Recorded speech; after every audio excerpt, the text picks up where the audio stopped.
Hey all, Alex here with Tech Corner. I want to talk to you about the Samsung Galaxy Tab S11 Ultra Pro keyboard. And Samsung does have another version of this keyboard, but it does not have the trackpad.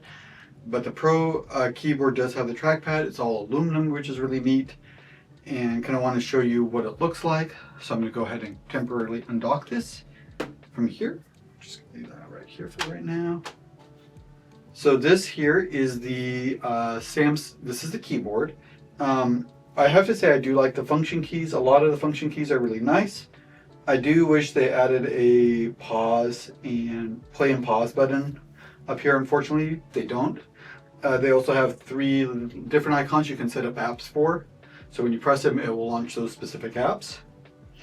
It also has a cool dedicated Gemini button, which is really nice. I use this a lot, and the cool thing is when you click on it and you're in a window, it will kind of go into a split screen, and it will take like 25% of your screen will be Gemini, the 75% will be your other screen.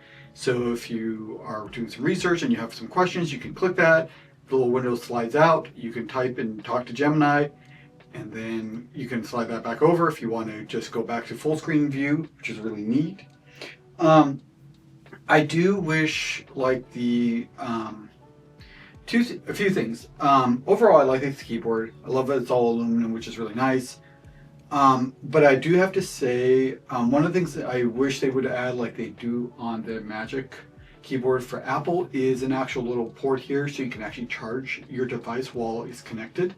So you don't have to use your actual USB port on the Samsung Tab. Although I have to admit the battery life on this thing is absolutely amazing. I'm really impressed with it. I feel like it's even better than the iPad Pro battery life. It just seems to last forever. When I look, I'm like, wow, it's barely even drained, which is really neat. The other thing I wish this did have was the version for the Tab S10 Ultra did have a cover for the back as part of the case, which was really nice.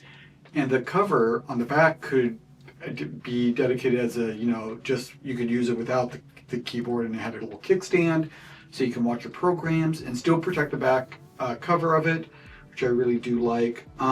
So yeah, this basically, all this does is really just cancel.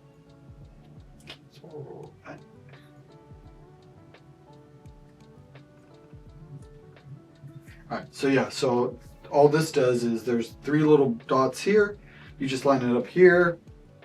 Pretty much slaps on. Sometimes it can get a little wonky trying to put this on.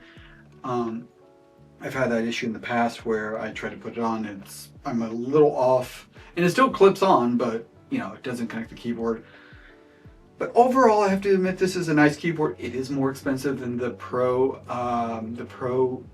the iPad Pro keyboard. I think is like $350. This was about $400 after, a little over even $400 after taxes and everything. So it is pretty expensive, but to have a really nice keyboard is really nice, which is I enjoy. But yeah, there's some stuff I would like to see on it, but overall I like it. I use it all the time. And that is my review of the Samsung Tab S11 Ultra Pro keyboard. So if you enjoyed it, feel free to throw a thumbs up. If you're interested in further videos, feel free to click that little bell icon and make sure you subscribe to the channel. It's totally free and helps to support the channel. And thank you so much for watching.